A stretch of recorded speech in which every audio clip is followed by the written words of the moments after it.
Badan Arbitrase Muamalah Indonesia. Sebelum kita lebih jauh lagi mengenai tentang Badan Arbitrase Muamalah Indonesia, kita harus tahu apa itu Badan Arbitrase dan seperti apa perkembangannya di Indonesia. Nah, Badan Arbitrase itu sendiri adalah sebuah lembaga yang untuk menyelesaikan perkara, sengketa dan perbedaan pendapat di luar pengadilan. Tentu saja di Indonesia pun ada, yaitu Badan Arbitrase Nasional atau BANI yang dibentuk oleh pemerintah Indonesia sama untuk menyelesaikan sengketa dan perbedaan pendapat yang terjadi di sektor perdagangan, industri, dan keuangan. Nah, dibentuk pada tanggal 3 Desember tahun 1997 dan didukung oleh beberapa tokoh seperti R. Subakti, Harjono Jitro Subono, Priyatma, Abdul Rashid, Suwatno, Sukendar, Julius Tahija, dan J. Abu Bakar.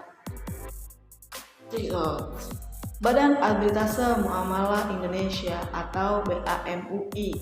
Nah, BAMUI ini diusulkan oleh MUI itu sendiri pada tanggal 1992 dan pada saat itu Badan Arbitrase Muamalah Indonesia hanya sebagai lembaga keuangan syariah pertama yang ada di Indonesia. Dan pada tahun 1993 Badan Arbitrase Muamalah Indonesia itu dimaksud untuk memberi keputusan persengketaan dalam unsur-unsur muamalah seperti perusahaan yang berbasis syariah atau industri-industri yang berbasis syariah.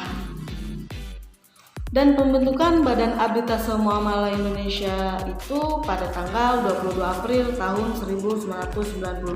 Pada saat itu hanya bertujuan untuk saling tukar pendapat seputar konsepsi arbitrase Islam, perlu atau tidaknya suatu badan arbitrase Islam itu dihadirkan di Indonesia.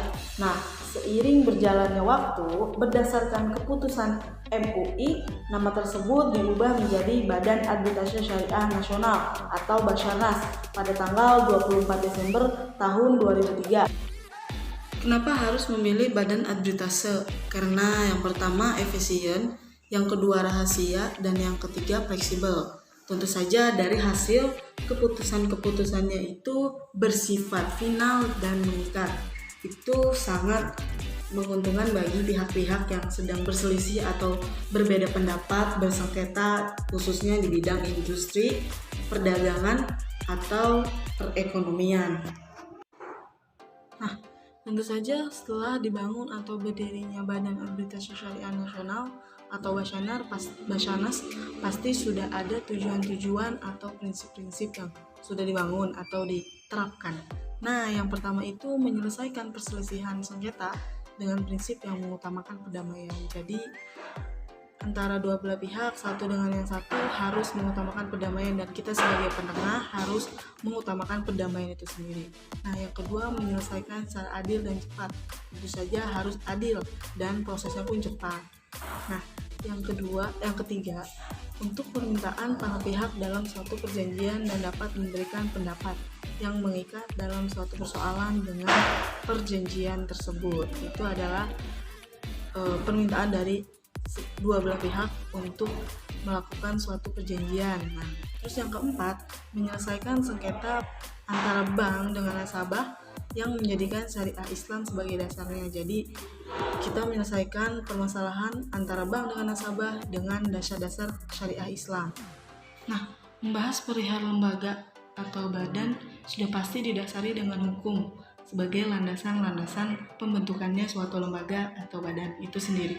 Nah, untuk pertama kali Badan Arbitrase itu diatur dalam Undang-Undang Pasal 3 Ayat 1 Pokok Kawasan Kehakiman pada tahun 1970 dan diperbaharui lagi pada tahun 1999. Pertautan tersebut diperbaiki dengan munculnya Undang-Undang Arbitrase dan Alternatif Penyelesaian Sengketa. Nah, karena lembaga arbitrase ini merupakan yayasan dan sudah pasti memiliki akte notaris yang dikeluarkan pada tanggal 21 Oktober tahun 1993. Nah, itu adalah peraturan yang tertera dalam undang-undang di Indonesia. Karena kita berbasis syariah, maka sudah pasti ada dalam Al-Quran. Seperti contohnya Quran Surat Al-Hujurat ayat 7 yang berbunyi, Dan kalau ada dua golongan dari mereka yang beriman itu berperang, hendaklah kamu damaikan keduanya. Tapi kalau yang satu melanggar perjanjian terhadap yang lain, hendaklah yang melanggar perjanjian itu kamu perangi sampai surut kembali pada perintah Allah. Kalau dia telah surut, damaikanlah antara keduanya menurut keadilan, dan hendaklah kamu berlaku adil. Sesungguhnya Allah mencintai orang-orang yang berlaku adil. Jadi sudah jelas dan pasti dari tujuan-tujuan pembentukannya Badan Agresi Syariah Nasional ini sudah ada dalam Al-Quran. Yang pertama itu berlaku adil dan mendamaikan kedua belah pihak secara damai dan adil. Itu adalah sudah perintah dalam Al-Quran dan sudah jelas menurut syariat.